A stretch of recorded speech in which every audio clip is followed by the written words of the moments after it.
Atlantis, it wasn't one location. It was literally an empire. I mean, if we look at like the US empire, for example, we have military bases everywhere in the world. So you can think about it like that in terms of Atlantis, except it wasn't so military based, it was more so economically based. So there were just all these colonies spread out around the world.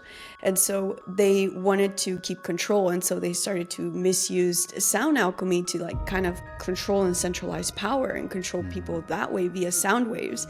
And now we're coming out with the same technology where now scientists, they found a way to move sound waves so it curves around a crowd and it hits one specific person. Wow.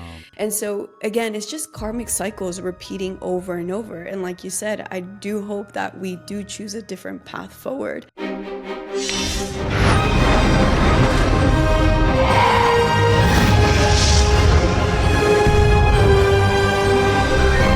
Welcome to Far Out with Faust, everybody. I am Faust Chicho, and today I'm very excited and delighted to be joined by Sol Terra. Sol is going to give you a little background about herself, but we have some incredible questions for her. Big fan of her work, and yeah. Sol, first, thank you for beaming in. Sorry about some of the technical difficulties, and I appreciate your time. Can you give everyone a little background on where you're coming from? Yeah. Well, thank you for having me, Faust. Hey, my name is Sol Terra. I'm a medium, and I share alchemy practices from Atlantis and ancient Egypt and help people reconnect with their power. And so I was born into a family of mediums, and it was really scary to see spirits, feel spirits, and so I didn't have a teacher at the time. And because I was scared, I closed my third eye. But as an adult, that led me to certain paths, and then I ended up learning how to open up my third eye again and reconnecting with my gifts, but in a more safe and empowering way. And so now I share with people different alchemy practices to show them how to do it safely, but also how to transform the root cause of their blocks. Awesome.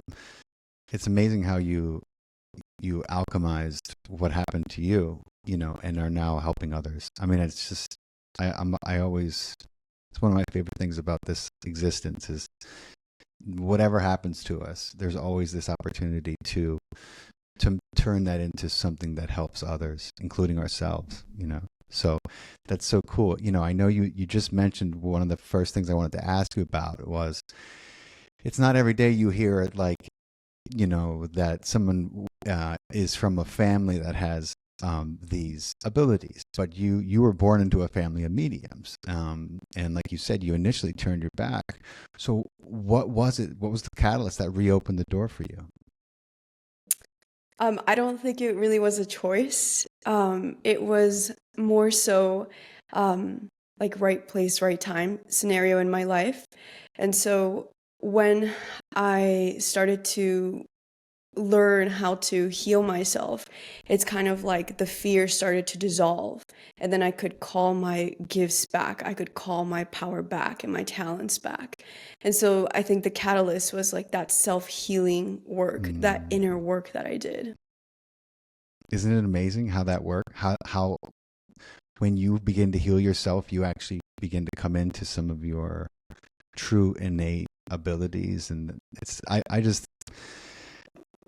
I just think that's the only hero's journey left for this human race is to work on yourself, to work on what needs to be healed, and there's no one who gets out unscathed. So it's like a reaffirmation to hear you say that and share it with my audience.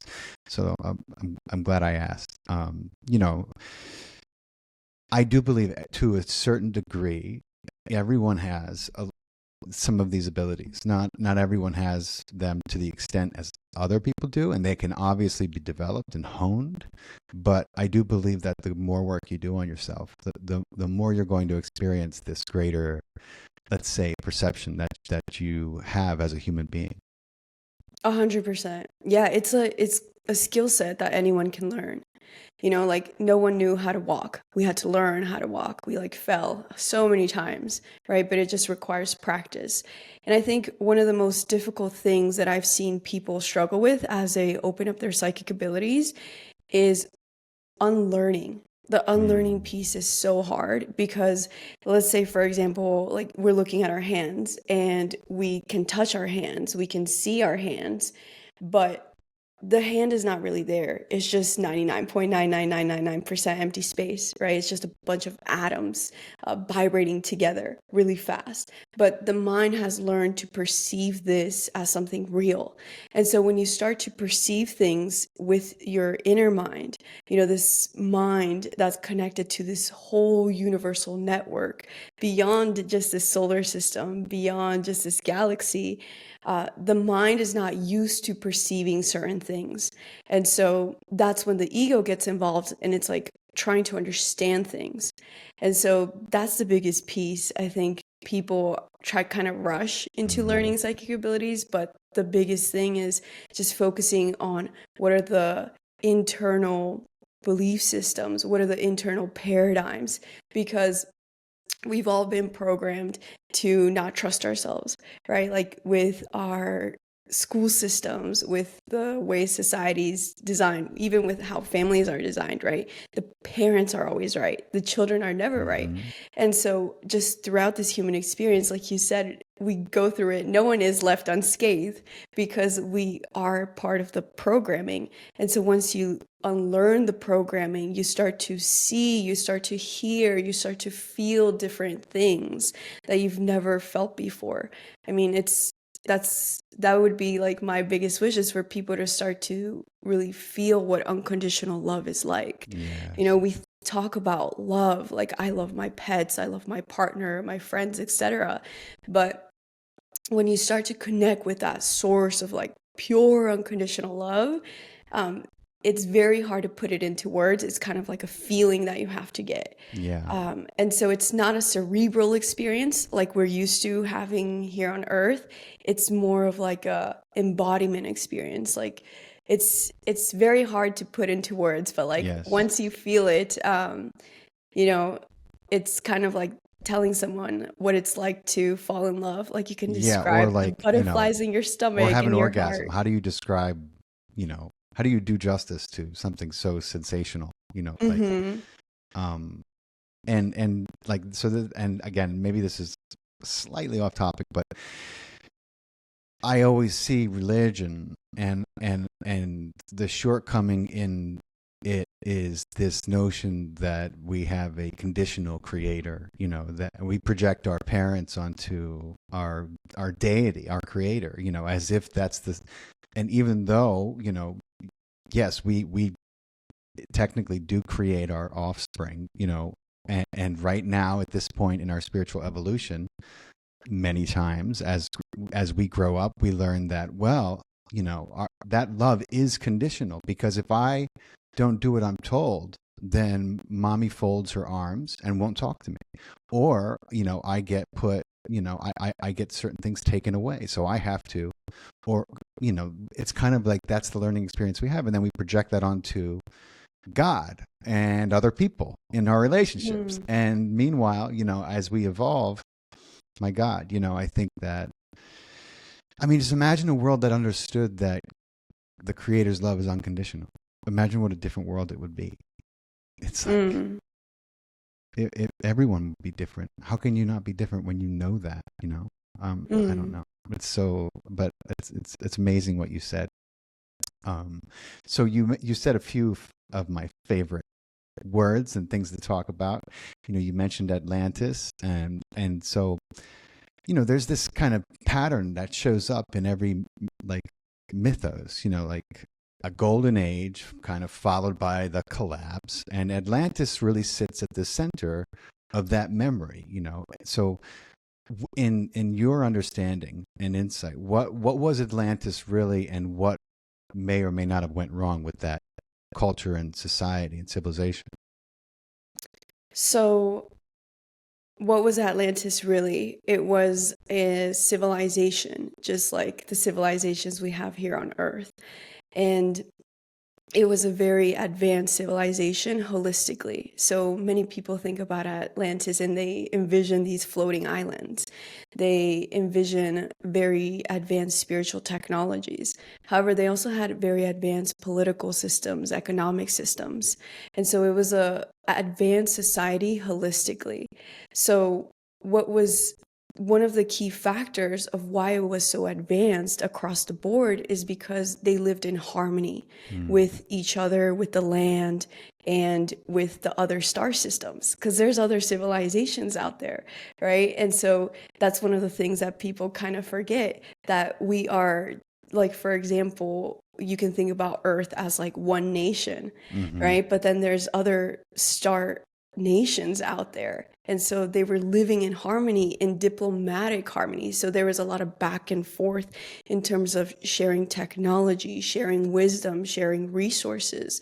And so this is like how the world is meant to be, right? Like if you see a community, whether it's a beehive or whether it's a fishing pod, when they are living together in harmony, sharing resources, right, focusing on the collective good, then the whole collective benefits. And so that's why Atlantis was so advanced, because they were focused on the collective harmony. And so they got to this point of their evolution where their consciousness started to devolve and they started to misuse these practices. So, for example, in Atlantis, they were resonating at the fifth dimension and they were in that consciousness. However, they got to this point where their consciousness started to devolve. One of those reasons was the environment. So we were going through we were leaving the photon belt. And so the photon belt is a cosmic region in our skies where it has a concentration of photons, which is light. And what is light? Light is information. Light is consciousness. And so once they were leaving that band of light, then they started to go into the darkness. And the darkness is not something bad, right? Light and dark, we have this idea of good and bad. But darkness is just unconsciousness. It's not being aware of something. And so their egos started to be more active in their own individual lives and eventually trickled into their society. And so they started to misuse these practices where pride started to get in the way, because they could manifest things like this. They could talk via telepathy, and then those abilities started to go down.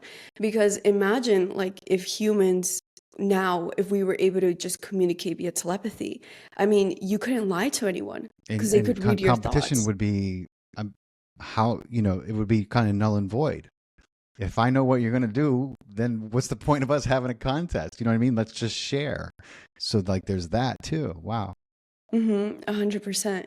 And so when their ego started to get involved, they started to misuse these practices. And so these practices, they ended up creating a modern day version of a nuclear weapon using sound alchemy. And so they lost control of that because they were trying to control the way things were, right? Because the ego started to get more involved. And what is the ego? The ego loves to control because it loves the familiar. Yes. But because they were moving out of that band of the photon belt, like cosmically, we were going into a new cycle, but they were trying to stay in that cycle. And I mean, I'm sure you've experienced this when you're trying to push past a storm, right? Like you either like find the center point, the calmness, or you get sucked into the storm. And so they were trying to control everything, and that's what caused them to destroy themselves. That's what the ego will do. That's it's funny because whenever I hear someone, whether they're speaking about enlightenment in general or whether they're talking about psychic abilities in general, the ego inevitably comes into the forefront, because the ego will cause problems for both of those concepts in becoming an experience, which is fascinating. Like I feel like, we have an ego which orients us in time and space, but at the same time, because of where we are in our spiritual development, or where we're not, I should say, we allow it to govern everything we do, and everything is about control and competition. And this world that we inherited from them is an offshoot of that devolvement. If you have eyes to see, and if you're if what you're saying is accurate, it would make sense. But it seems like we're trying to climb back up the ladder. Yeah, definitely. And it's like when we're climbing back up the ladder, it's more so like just going down a different spiral of the spiral of consciousness, the spiral of ascension. And so like you go deeper, but when you go deeper, you actually go higher, right? But like there's no above and below either. You realize that it's all the same, like the beginning is the end. And so now the reason why so many people are fascinated by Atlantis, by ancient Egypt, by Kemet is because now we're entering this photon belt region again, where there's a heightened amount of light. And this is also proven by science. Now, the neutrino monitors around the world, they're showing that we're reaching the space age maximum when it comes to the amount of neutrinos and cosmic rays coming into our planet. And so that's, the most exciting thing about this is like we can rewrite the wrongs of our Atlantean ancestors. And I think we're, I hope we're destined to. I have a lot of faith that we will eventually. I'm hoping that it's this iteration of us of that makes it, and not another one 50,000, 100,000 years down the road who is also picking up the pieces, looking at, the telltale marks of this crazy civilization that we're living in, like looking at skyscrapers in the ocean and being like, what the heck are those square things? They're so big. I hope it doesn't come to that. But God, what else did you say that just reminded me? So I'm wondering, because I talk about this all the time, and I do believe that the consciousness of the planet is raising, and for people who are skeptics, not that many of them are going to be listening to this podcast, but if you want to understand the most basic way that is illustrated is like look at or watch a movie from 1944 and listen to the way they talk and listen to the concepts and look at the overall structure of the story and try and sit through it without like wanting to stick pencils in your ears, because it's like most of it is very difficult because we're not on that level of consciousness anymore. Our consciousness is much more expanded than it was, 75 years ago. That is, in my opinion, that's like a very easy way to say, okay, well, I guess consciousness is evolving, right? But you start to get into like dimensional and frequency, and everyone's like, oh, woo-woo. They just dismiss it as woo-woo. But like you said, scientists know that the neutrino intensity and volume is increasing. And I'm wondering if that's why people like Bill Gates and these, oligarch families who have seized control of the planet, if why they're so hell-bent on blocking the sun's rays is because they on some level are aware that all this light is good for the evolution of man. I don't know. Do you have an opinion on that crazy conspiracy theory? Well, it's like the Atlanteans. They try to control everything, right? And they ended up trying to control the fact that power had to be decentralized, right? Because Atlantis, it wasn't one location. It was literally an empire. I mean, if we look at like the U.S. empire, for example, we have military bases everywhere in the world. So you can think about it like that in terms of Atlantis, except it wasn't so military based, it was more so economically based. So there were just all these colonies spread out around the world. And so they wanted to keep control. And so they started to misuse sound alchemy to like kind of control and centralize power and control people that way via sound waves. And now we're coming out with the same technology. I don't know if you saw this. I think it was like last month, where now scientists, they found a way to move sound waves so it curves around a crowd and it hits one specific person. Wow. And so again, it's just karmic cycles repeating over and over. And like you said, I do hope that we do choose a different path forward. Yeah. So yes, I mean, light is awareness. Light helps to stimulate our senses. And one of the most powerful things about the sun is the fact that the sun is helping to activate our dormant DNA. So here's the science behind this, because one of the things for me that's so important, like I was very left brain, like I didn't believe in any of these things. Really? I was very, very logical. And so I was like, if you can't explain it to me with like a cerebral Right. explanation, then I'm not going to believe it until I started to see things that I shouldn't be able to see logically, right? But one of the things that has really stuck out to me is the fact that scientists have called junk DNA like Yes. junk. Like we don't know what it does. It doesn't code for any protein. So we're just going to label it junk. And so for many years, the scientific community, they don't know what this part of our DNA does. And in 2012, actually synchronistically, that's the same year that one of the Mayan calendars, because there's many Mayan calendars, Oh. but one of the main Mayan calendars was explaining that we would be starting a new cycle. And so in 2012, this biologist, he's a computational biologist, so here's where we get into also the tech aspect of all of this. And he was explaining that junk DNA actually holds hidden treasures, and he came out with that bold statement in 2012. And so fast forward to 2022, now on the one of the, I think it's the NCIB government website. Yeah. Now they're saying like, oh, junk DNA actually is connected to the control of gene activity. So what turns your genes on and off. And so when the sun is really active, it's spitting out a bunch of electric plasma. It's spitting out a bunch of photons towards us and neutrinos, because neutrinos are only found in the core of the sun. And now they started to find it in the core of the earth, because as above, so below. The divine is above and also below. And so with these solar flares that are coming in, they are starting to turn on some of our genes. And some of these genes are from our ancestors from Atlantis, from Lemuria, from the galactic civilizations that we come from. And so there's no way to stop this, because it's a cosmic cycle. I mean, you can do as much as you want, but just like the Atlanteans were trying to control everything, they ended up destroying themselves. But that led to the birth of Kemet of ancient Egypt, because that's where the survivors migrated to. And so even if we do destroy ourselves, there's going to be something new that's going to emerge. Yes. You are reading my mind. Go figure. My next question was about Egypt.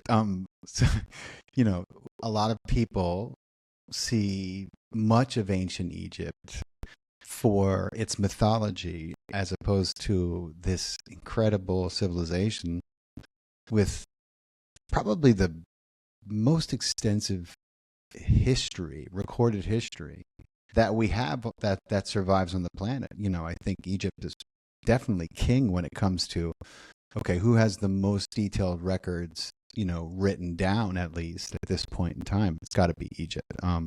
But, in your understanding, who or what were the Egyptian gods, using air quotes for my audio listeners, and were they symbols, or were they advanced beings, or were they both? Yeah, that's a really good question. So I would say that they were both. And it's sort of like they were these pillars of what humanity could become. And so all of us, we are born with such great potential that we don't even touch, most of us, because of the programming, because of the distraction. Oh, I have to wash the dishes. Oh, I have to pay my mortgage. Oh, I have to go pick up the kids. Massive to-do list. Right, exactly. That just keeps getting longer and longer. And so that's kind of what distracts us from being on that path of self awareness, self-enlightenment, self-actualization, to the fact that I can be here, but I can also be somewhere else consciously, right? And so the ancient Egyptian, the Kemetic gods, they were humans just like us, and then they learned to master themselves. They learned to unlearn, and they learned to open this portal, the heart chakra. And so that's how they learned to connect with their power, and they were able to create these amazing things like miracles, bringing people back to life, like Goddess Alset, Goddess Isis. They created such incredible tools of technology, but I think everyone is so distracted by the physical technology, like the pyramids. And yes, of course, they're incredible architectural feats that we've made, but if you look at the spiritual technology that they worked with, that's the key to unlocking everything, to creating amazing structures physically, but also creating incredible education systems, incredible political systems, harmonized economic systems. And that's how they were able to do it.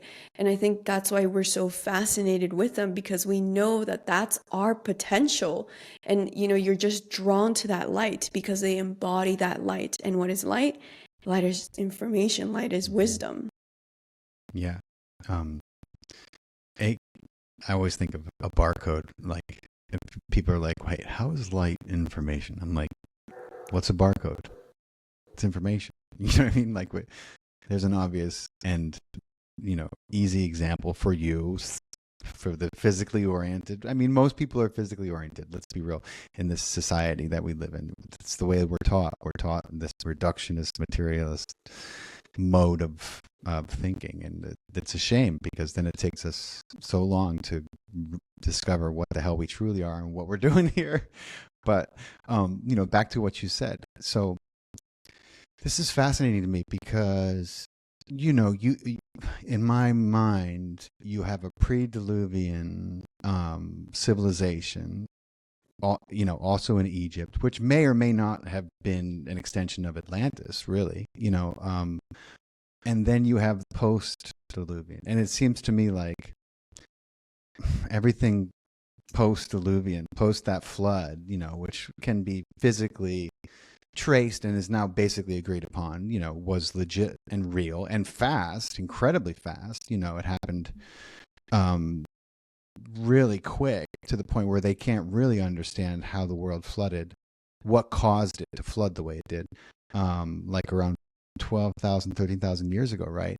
And, pre-Diluvian, we see these monolithic structures, which I believe, were made with technology that has been either lost or, let's say, taken away, that left with a few of the people who were here and then left. But, and then you start to see this modern, like, I guess it's impossible for us to know if Atlantis had class structures the way we do now. But it seems to me that, at least for a time, that they would have operated on a much higher level than that. And, this notion of putting the food under lock and key, and having this kind of hierarchical, what's the word for king? Aristocracy, where just a few families, a few people have all the power and money. That seems to be like a newer concept that was born post-Diluvian. I don't know. What are your thoughts on that? Because you could see some of those class structures in more recent ancient Egypt, like ancient, but like a few thousand years ago Egypt. You see it, what resembles more today's structure in the empire that is America. But what are your thoughts on that? Well, I think that, before their consciousness started to devolve, I think that they were set up with, I don't know if I would necessarily use the word class structures, but they were set up, they had a society that was set up very harmoniously, where everyone knew the roles that they needed to play in order for the whole system to function optimally. And so that's why they were able to create such incredible societies, right, across the board. And everyone knew the role that they had to play. And so it's not something that I've like astral projected and tried to go see Right. how they lived. I mean, that's something interesting, and I think I will go do that after this. Yeah. But everyone had their role, right? Their unique gift, their unique key code. And so like the scientists would be working on the science, the priests and priestesses would be working on that spiritual technology, and they would be coming together in harmony. It wasn't more so like, oh, the spirituality is more important than the science. They didn't really see things in a hierarchical point of view. I think that's more of a modern thing, that we're so attached to hierarchies. And in Kemet in ancient Egypt, well, the survivors of that catastrophe in Atlantis, they migrated to Kemet. And so a lot of the people think that, the royalty, they were like keeping this as a secret. But one of the reasons is because we had misused these alchemy practices in the past. And so they didn't want people to misuse them again, right? And so the goal was for us to, let's prove ourselves that we can handle this level of power with integrity, with balance. And so I think that's one of the biggest misunderstandings. It's like, it's not necessarily like a caste system or enforced class system. It's more so like, how devoted are you? How willing are you to master your mind, master your emotions? And so you had to go through a lot of initiations to learn how to work with this level of spiritual technology. But it's not exactly like, as we have it today, for example, where like the CEO is getting paid like a million times more than the person actually in the office or in the place. So tell me about the mystery schools, which it's amazing to me that some people still think that they didn't exist, when we we're pretty sure, even like from a physical standpoint, that absolutely ancient Egypt had different, what were referred to, at least in English, as mystery schools. Some of them involved Isis, other ones involved some of the other deities of their pantheon. But what are your, because there, some people believe that, yes, Jesus traveled to Egypt, and he probably went through, as did maybe Mary, both Mary, his mother, and Mary, his friend. Let's just call her that, so we don't get into the weeds with that, Mary Magdalene. But like that, she went to these mystery schools, and there's a lot of people who believe that.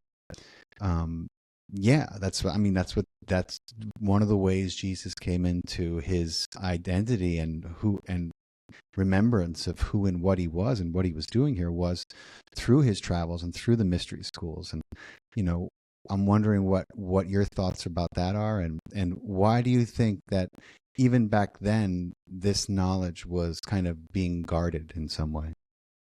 Yeah, well, one of the reasons why this knowledge has to be guarded, because it's the power of creation, which we all have, right? We all come with this innate power to create. I mean, we literally create all our realities, but we kind of just brush it off. We're like, oh yeah, I create my own reality. Yeah, right. It's cliche now. Everyone says it.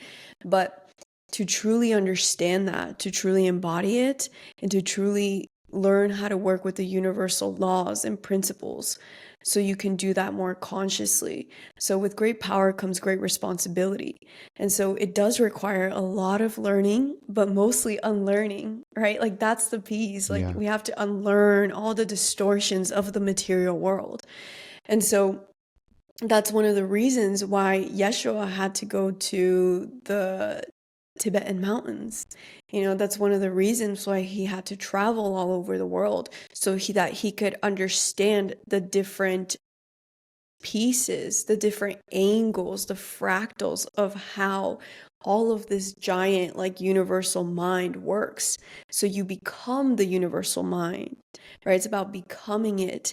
And so yes, he was surrounded by like these talented alchemists. His mother, his great grandmother, Grandmother Anna, she has so Mm-hmm. much wisdom. She has such a beautiful energy to work with. And well, he had to be surrounded by these women because it's sort of like you and me, right? Like the reason why we are who we are today is also because of the people we're around. And you have to be around people who nourish you. And so Yeshua, before he became Jesus, man on earth, before when he was in the star civilizations, we all agreed to certain soul Right. contracts. And so he had already written these soul contracts with his soul family, and they all chose to come back like at that specific time so that he could fulfill that prophecy. And so yes, there was a lot of learning in mystery schools, and the biggest thing that it required was dedication. Like there Yeah. were so many tests that you have to go through within the mystery schools. And it's kind of similar, in part of this is written in the Bible, right? The Bible that's accessible to us because there's so many texts that have been omitted, Christian texts, texts Yes. about Yeshua's life. I mean, there's the whole Mary Magdalene text, Yep. right? Even Mother Mary, like she also wrote a lot of texts, the text of the Essenes. And so with all of this All the good wisdom, stuff, it seems, yeah, is well, left out. yeah, exactly. But it's like, we were in this band of darkness, and that's why we couldn't access that, right? But now I'm sure, hopefully, with the new Pope, some of this new or old information will newly Yeah, become available to us now with all of I these hope so. old ancient scriptures. So yeah, I think he was definitely getting wisdom from all of these different mystery schools, Yeah. because the mystery schools were not in Kemet in Egypt alone. They were spread out around the world, because around the world they were connecting with different stargates, and so you would be able to download different pieces of information from everywhere in the world because of the minerals of the land. Like for example, the glaciers, they hold specific Mm, amounts of information, but let's just say, for example, the jungles, right, they would be able to hold different types of information because of the animals that exist there, yeah. etc., etc. So that's why he had to travel to all these places, and that's why he was tested. I mean, in the Bible, they talk about, Mm-hmm. the 40 days that Yeshua went to the desert and he was tempted by the devil. But the devil is here. Like we are the Yep. devil, that ego mind. We are our biggest enemy.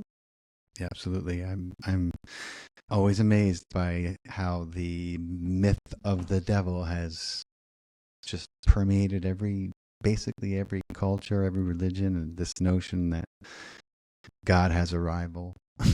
Like, doesn't that run counter to you saying God is all powerful and couldn't have a rival? Anyway, don't get me started about that. But what was I going to ask you? Oh, so absolutely about the mystery, and people don't realize that the mystery schools involved initiations and tests as well, and Jesus was very prepared, having spent time there, along with, I mean, imagine what both Marys had to go through, being by his side as he was put through what he was put through.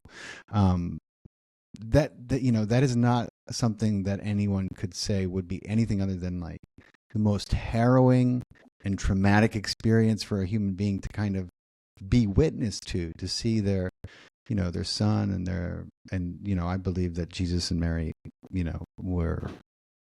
had a lot of love, let's just say that, and like, the ancient mystery schools, they had tests, and a lot of those tests, I'm sure, were about overcoming fear and opening your heart, because that is the key to unlocking your superpowers, from where I'm sitting and in my experience.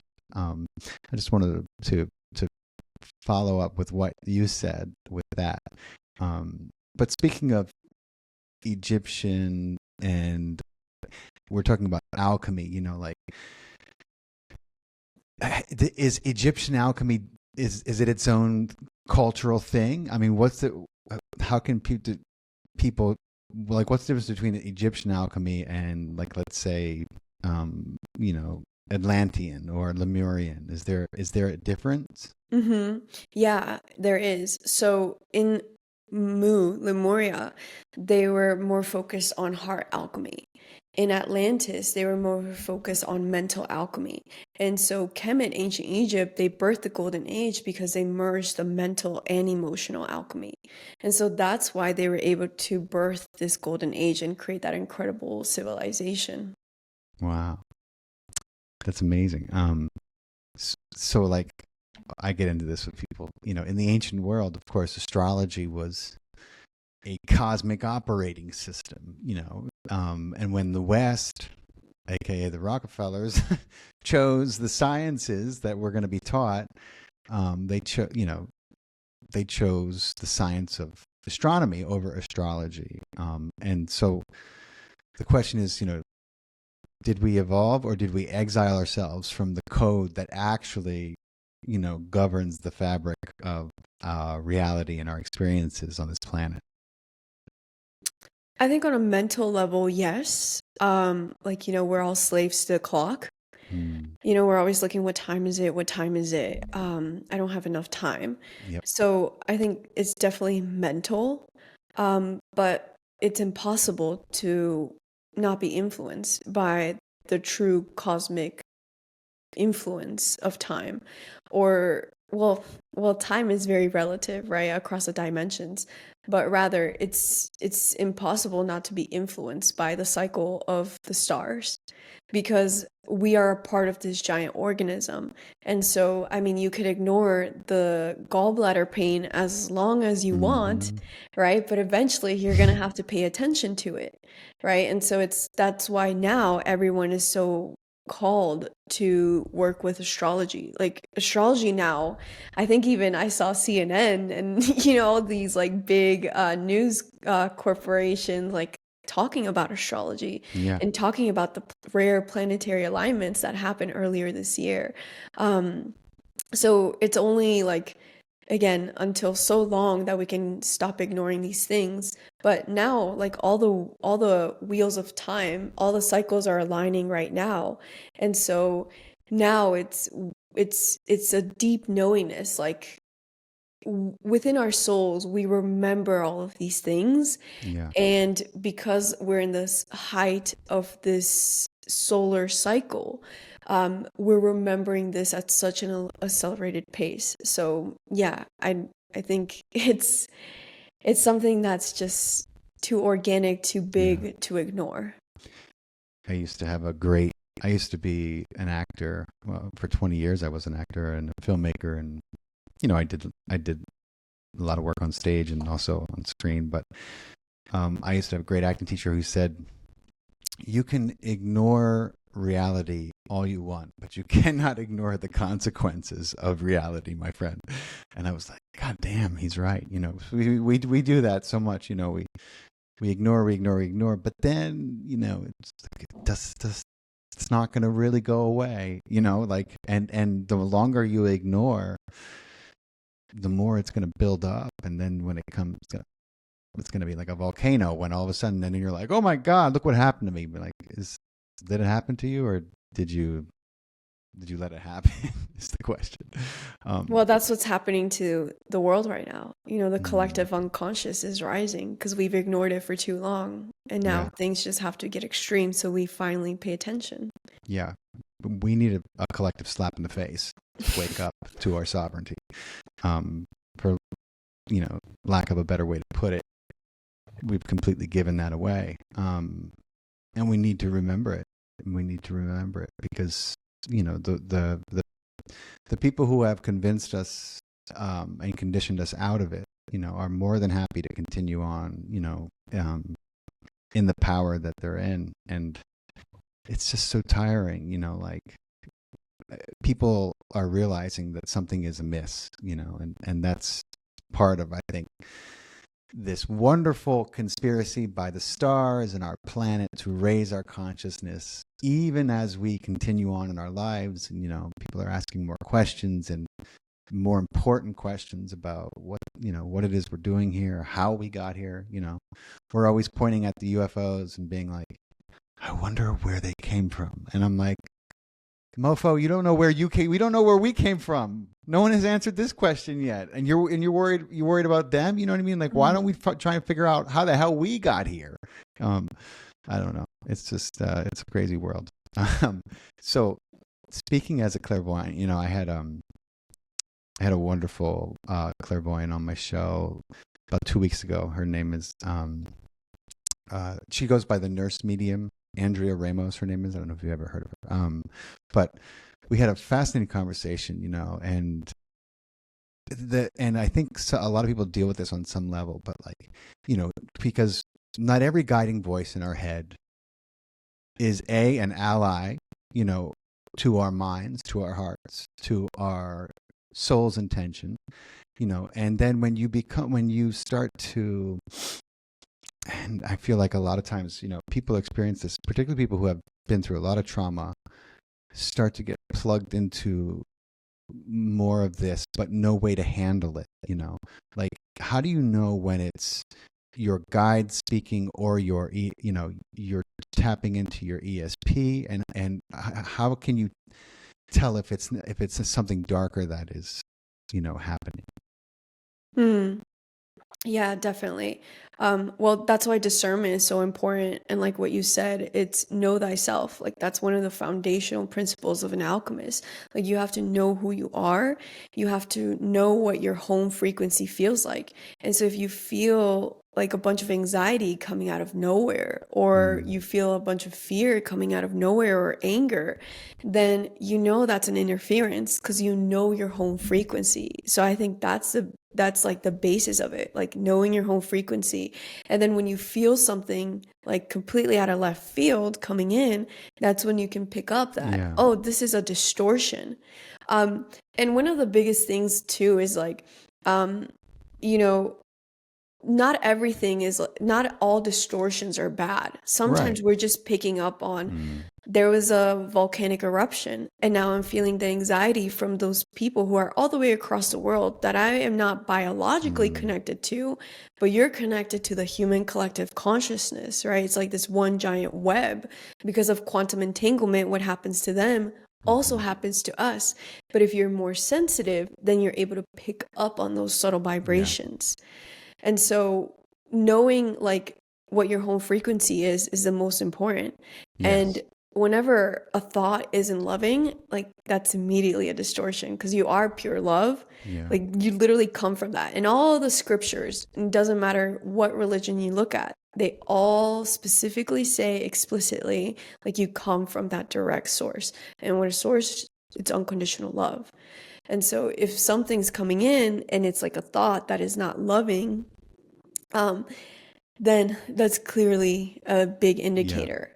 But every spirit guide has their own energy frequency. Just like you have friends, you have some friends who are, sometimes they're kind of assholes, right? But they're doing it out of love, right? Or sometimes you have the funny friends, or sometimes you have the friends who are just so compassionate and are just so empathetic always. And so these spirit guides, they all have their own unique energy signatures.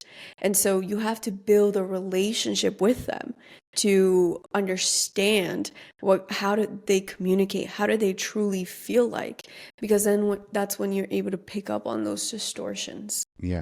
That's a wonderful way to put it, and great advice for anyone.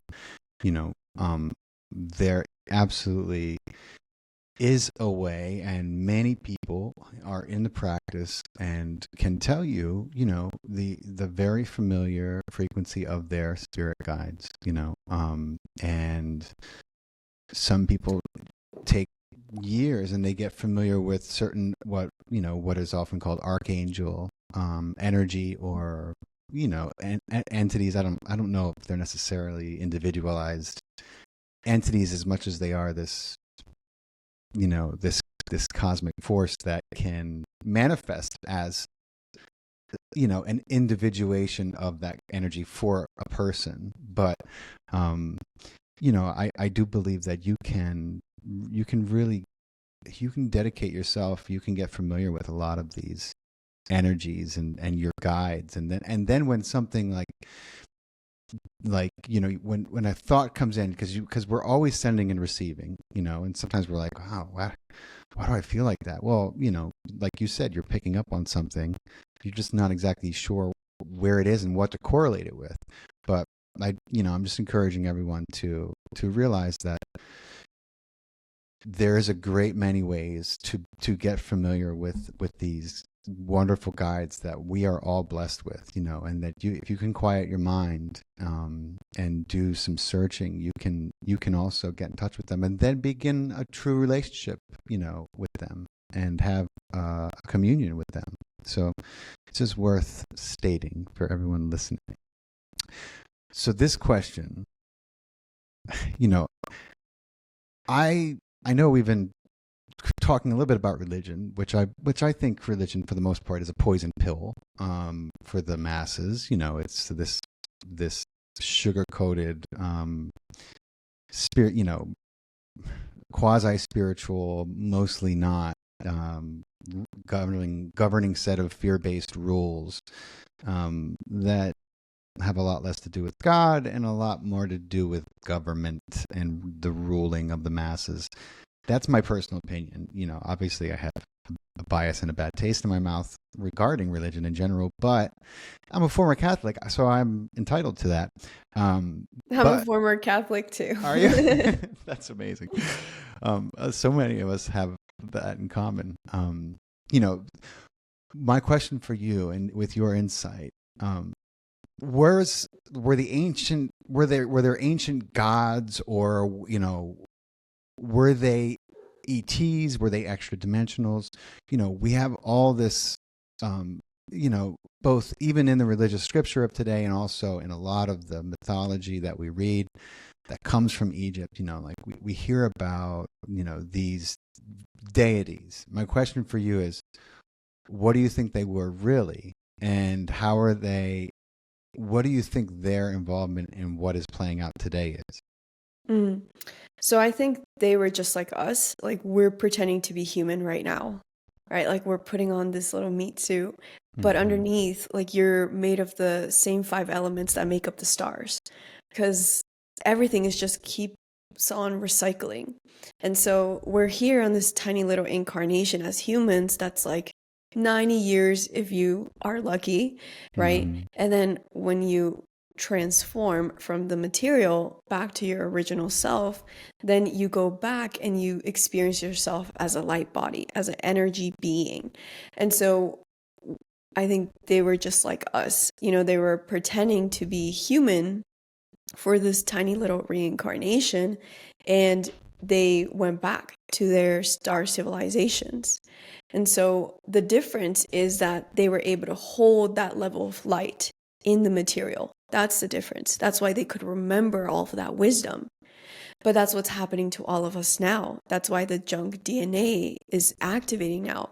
So I don't know if you've ever experienced this, like where you are getting ear ringing, you get random headaches that you normally don't get, your shoulders get really tight, or like you're having joint pain that lasts 15 seconds or teeth pain that lasts 15 seconds and then it's gone. Like, this is your crystals in your teeth, in your brain being activated. It's all of your DNA is basically learning to hold more light. So our physical bodies are now learning to hold more light, like these beings came in already doing. So you see, it's like we're learning to hold more light now. And just like a lot of these ascended masters, all of these beautiful teachers that walk the earth, they held so much wisdom because they were able to hold so much light. You've said the light and the dark are the same thing, and that's not something that most people are really ready to accept and hear. But I'm with you. I believe in this incredible relativity that the Creator has gifted us with, and that the only way we can know ourselves and therefore God can experience itself through us is through relationship, is through relativity. And you cannot know the light if there is nothing, if there's no dark, So I love what you say about that. And I'm wondering, like, what advice would you have for people who may or may not understand that just yet? May understand that light and dark are the same. Well, yeah, that, like, how are they the same, and why is it important for people to realize that the light and dark are essentially the same thing? Mm. Yeah. So, I mean, everything comes from one vibration, right? It's like, if you want to look at it at the science point of view, it's like the Big Bang. It all came from one. If we want to look at it from the spiritual point of view, like we talk about the law of oneness, right? Mm-hmm. How everything comes from oneness. And just like you said, how could you experience joy if you've never have experienced heartbreak or suffering or pain? You have nothing to compare it to. So you wouldn't even be able to taste it, to really digest what that is like. So it helps us to bring balance. And that's what this whole world is about. It's like living in balance. And that's why there has to be this constant fight between light and dark. Like, our ancestors went through this. Like, what's happening now, we're seeing it finally brought up to the surface with the censorship and all of this. But this has been going on for thousands and hundreds of thousands of years. Wow. And so the goal is for everything to remain in a state of balance. Otherwise, we won't have anything, because light is what is, you can think about it as like something that fills the container. But if there's no container, like the material, right, then there's nothing. And so nothing would exist. True. And I think one of the biggest things that will help people, to really understand this in a more personal and practical way is to just sit with themselves and see what inside of them triggers them. Yeah. It's like, what is the darkness inside of you? The darkness is not bad. We all have it. Everyone has it. But it's learning how to embody and embrace that darkness and bring it into balance. And alchemize it, yeah. And alchemize it, exactly, 100%.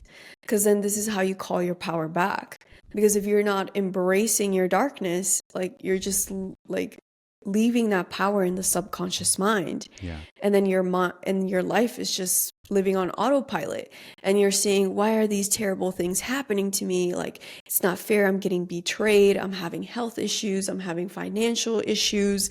Well, let's see where that's happening internally, right? Like, do you feel like you are not worthy? Or do you have belief that money is evil, or that medicine is evil? Subconscious programming keeping you from these jewels. Yeah. And it's something that also that we hold within our own consciousness, that we believe it, and so it's like really sitting with yourself and doing the work. There's no shortcut to this. A lot of people want to go do ayahuasca, mushrooms, and all of that. And there's so much of that now, like, rising up to the shadows, because it's being misused and people are using it as an escape mechanism. But if you truly sit with yourself and your inner shadows, the inner darkness, and just not judging it, just being curious about it, like wondering, I wonder what this is trying to show me, really trying to know who you are. I think, like, that's one of the biggest themes, is like, know thyself. It's like, you have to know who you are in order for you to be able to embrace your power. If you want to live the life that you deserve, and I think everyone deserves to live with safety, with abundance in all forms, with love, with peace, then we have to find out what is blocking that. And what blocks that is our own shadows. Rumi had a great saying about that. He said, something along the lines of, your job is to remove everything that's keeping you from being loved and loving as much as you can. That's one of the reasons why we're here, is to pare down that, so that you can become this conduit, both to receive and to give. But so, and I I love this question because I do believe that there's so much validity to it. Like, so in your opinion, are we living in a spiritual surveillance system where frequency determines what you're allowed to perceive and access? I wouldn't call it a surveillance system, but I would call it as it's kind of like a radio, right? Like, Mm-hmm. I'm in the mood for rock. Okay, let me turn the station to 99.5. Mm-hmm. I'm in the mood for hip hop, right? And it's, what do you want to experience? And you attune yourself to that. If you want to live heaven on earth right now, Yeah. well, you gotta be heaven on earth. You gotta be loving, you gotta be peaceful, and you gotta remove the fears and really embody that. And so the way that I like to view it, it's sort of like, how in the action movies, how when someone's trying to get access to the bank vault and Yeah. there's the lasers and they have to do all this gymnastic stuff to get through it. So like, I think that's what this human experience is about. It's like, how much how much can you live in your heart despite what's happening around you? Yeah. There's such, and this is why the ego, we have to learn how to live in harmony with the ego. We have to learn how to love the ego, because the ego is not meant to be destroyed. And so this is how I view it. It's like, you will be able to achieve that, whatever it is that you want for your life. Some people want to end their cycle of reincarnation. Some people want to, At least that's what they say. Their soul may have other plans, but yeah. Yeah. And some other people want to live heaven on earth, and some other people just are looking to ascend and reincarnate in the 7th, 8th, 9th dimension, right? And so in order for you to get like your golden egg, well, you have to go through all these tests, and the test is what you said. It's like removing the fear and living here.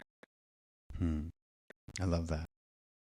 And it's only through removing the fear that you can start to live there. And this is why I think it's not much more of a common phenomenon that we see in humans. It's like, we live with a lot of fear in this world for a lot of reasons. But I know for me, the challenge has always been to find a way back into my heart. That's what led me on this path, and how I veered from being a actor or producer to a podcaster who loves to rant and talk and experience the spiritual, the mystical, the metaphysical, the bulk of reality, really, in my opinion, compared to this illusion that we get to participate in, that is the physical reality. But you've shared a lot of wisdom in your work that's been hidden or guarded,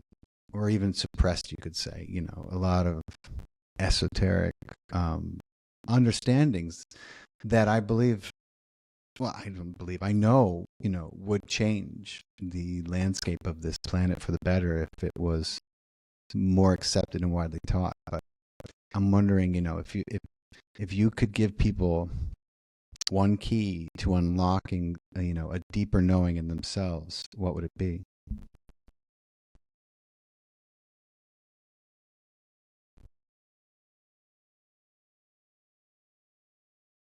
It would probably be the quote that you shared about Rumi. It's like finding all those blocks to receiving love and giving love, right? I think we've been programmed, especially in the West, where it's like a very transactional thing. I'm going to give you this, and then I expect you to give me this. But when you learn how to really give love from a space where, it's abundant, it's infinite, then all of that will just start to return back to you. But it cannot return back to you unless you give it to yourself first. Yeah. So holding that compassion for yourself and then starting to radiate that with the people around you. Yes. Your task is not to seek for love, but merely to seek and find all the barriers within yourself that you have built against it. That's the quote we were looking for. Yeah. It's beautiful. So well put. And such sage and wonderful advice. So before I let you go, my friend, we have to go a little far out. Not that this conversation hasn't been completely far out for most people, but let me ask you this. Have you ever seen a UFO, or have you ever taken a ride on one, or have you had any experience with, what people call extraterrestrial? And I really just believe they're just like, family and friends who visit us whenever they can, whenever it's safe to. What's your experience with them? So in the physical world, I have seen UFO in Las Vegas, so in Red Rock. So Red Rock is a national park here in Las Vegas, and the stones, they have silica and the stone have quartz. And so it's kind of like an antenna for them, and it's where a lot of information can be stored. And so that's why I think Las Vegas is such a hot spot for these beings. But also, if anyone is coming to Vegas, I really encourage you to go to Valley of Fire, because that's one of the main reasons why I moved here. And Valley of Fire, it's an airport interdimensionally, and that's why Las Vegas is such a hot spot for UFOs, because there's portals around the world. And that's a really, really beautiful portal that most people don't even explore. Everyone talks about Sedona or Mount Shasta, but this is a very, very ancient site with a lot of guardians. And I was going to Red Rock one morning at sunrise, and I was going there, I believe it was an equinox. So there's portals that are space-based, but there's also portals that are time-based. And so the equinox and solstice, these are the biggest time-based portals that we have on Earth. And on equinox, when I was driving back home after the ceremony, I saw this black disc just moving, and just a very peaceful essence from it. It's Vegas is a very interesting place. Let's say that.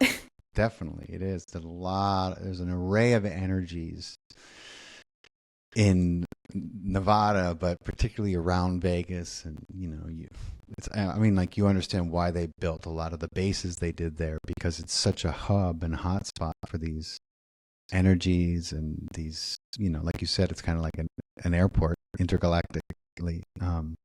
It's so cool. But so I know we had a few technical difficulties getting off to a start, but to tell everyone where they can find your work and where they can follow you. And I want to thank you so much for your time and your wisdom and the wonderful work that you do. But tell everyone where they can find you and follow you, and if they want to make an appointment to have a session with you, if that's what you do, something you do. Yeah, well, thank you for having me, and thank you for hosting these conversations, because it's in the co-creation that the magic unfolds. So thank you for hosting this. So I host a monthly full moon ritual and meditation, where this is exactly, where I help people to do the inner work, become their own therapist, and access the subconscious. So those are every full moon, and you can find more about my work on Instagram or YouTube, and my channel is I Am Soltara. Very nice. I am going to highly recommend so you do in-person retreats every month? Not in-person retreats, no, they're online. Yeah. Oh, that's cool. Yeah. And during the full moon, I know a lot of people would be excited about that. But thank you so much for your time. I'll be in touch with you. We'll let you know when this is going to come out, and then we'll cut some clips for our YouTube. For everyone, for Instagram and our social media platforms, but for everyone listening, on Spotify and iTunes, if you enjoyed this podcast, please leave us 5 stars or a comment or review. We need all those we can get. This has been a very algorithmic friendly conversation for my podcast, so I'm hoping that it finds its way to a lot of new ears. And if you're listening on YouTube, don't forget to subscribe. Thank you so much, Saul. It's a pleasure. Thank you, Faust. Take care. You too. Bye.